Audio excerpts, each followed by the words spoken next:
In today's video, I'm going to teach you how to upload files in ClickUp. Uploading files directly to your tasks is a simple way to keep everything organized in one place. Instead of hunting through emails or folders on your computer, you can attach documents, images, or any other files right where your work actually happens. Let's walk through the process step by step in a clear and simple way. First, open ClickUp and go to your workspace's list view. This is the view where you see a list of tasks, usually organized by status, assignee, or some other field your team uses. If you're not already in list view, you can switch to it using the view options at the top of your screen.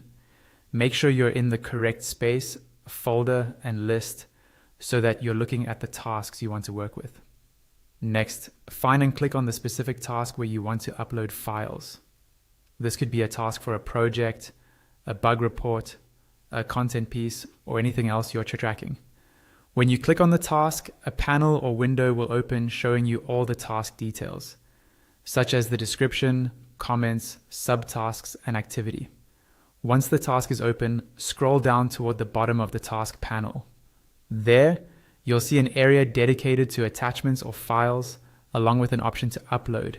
Click on the Upload button. This is your starting point for adding any new files to the task. After you click Upload, you'll see different options for adding files. Choose the option labeled Upload File. This tells ClickUp you want to bring a file in directly from your device, instead of linking it from an external service. Clicking this will open your computer's file browser. Now, in your file browser, navigate to the folder on your device where the file is stored. This could be your desktop, your downloads folder, a project folder, or an external drive. Click on the file you want to attach, then confirm by clicking Open or the equivalent button on your system. ClickUp will upload the file and attach it to your task. Once it finishes uploading, you should see the file listed in the attachments section of the task. From there, you and your team can open it, download it, or reference it whenever you're working on that task. And that's all